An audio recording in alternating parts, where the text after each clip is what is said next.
Bonsoir Nicolas. Bonsoir François. Et comme chaque jour durant cet été, eh bien, on fait un choix totalement iconoclaste, c'est le nôtre, qu'on assume totalement. On a le temps de lire pendant l'été, que ce soit sur une plage, que ce soit au frais dans une chambre de maison, que ce soit dans un parc si on travaille dans une ville. Bref, l'été c'est le temps de la lecture. Chaque jour, un livre, un classique le lundi, le mardi, un roman de l'année, le mercredi, un livre audio, et chaque jeudi, le temps du polar, du roman noir. Et là, vous commencez avec un monument de la littérature noire, Shutter Island. Et un chef-d'œuvre, Shutter Island, publié en 2003, a été écrit par Dennis Lehane.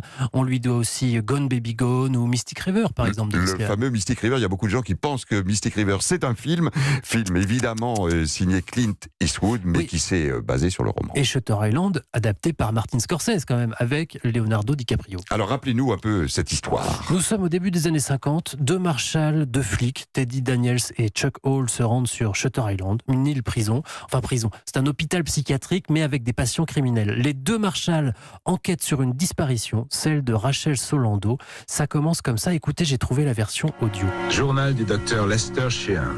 Extrait. 3 mai 1993. Il y a des années que je n'ai pas revu l'île. La dernière fois, c'était du bateau d'un ami qui s'était aventuré dans l'avant-port. Je l'ai aperçu au loin, par-delà le port intérieur, enveloppé d'une brume estivale, pareil à une tache de peinture laissée par une main insouciante sur la toile du ciel. Je n'y ai pas remis les pieds depuis plus de 20 ans. Et pourtant, Émilie affirme, parfois pour rire, parfois le plus sérieusement du monde, que c'est comme si je n'en étais jamais parti. Et Nicolas, le docteur Lester Sheehan était sur Shutter Island. Oui, il fait partie de l'équipe des psychiatres là-bas.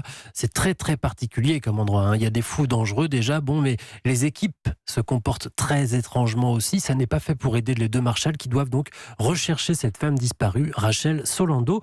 Quand ils arrivent, on leur fait la visite de la chambre vide de la patiente et ils y trouvent une lettre. Il y est écrit ceci. Écoutez bien. La loi des 4. Je suis 47, ils étaient 80, plus vous êtes 3, nous sommes 4, mais qui est 67 ? Alors c'est ce qu'on appelle une énigme, c'est pas très clair. Pas vraiment, non. Il faut résoudre donc cette énigme, on suit les Teddy et Chuck dans leur enquête. Le problème c'est que plus l'enquête avance, plus elle s'épaissit. À un moment, on en vient même à douter de tout. La difficulté avec ce livre, c'est qu'il est irracontable. Si je vous en dis plus, je dévoile tout et ce serait vraiment très mal. Même si la fin est ambiguë, c'est un livre sur la folie, mais qui rend complètement fou. Moi, je me rappelle, quand je l'ai lu, ça a été une vraie expérience, y compris personnelle.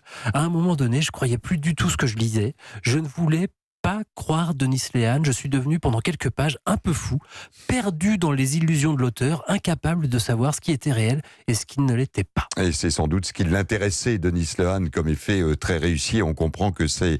Et j'adore Scorsese, mais le livre, alors là, c'est plutôt le livre qu'il faut lire. Scorsese, mais bien évidemment, le film est bon, mais... il est réducteur par rapport à Shutter Island, le roman chef-d'œuvre du roman noir et psychologique à lire ou à relire, signé Dennis Lehane. Merci Nicolas. Merci François.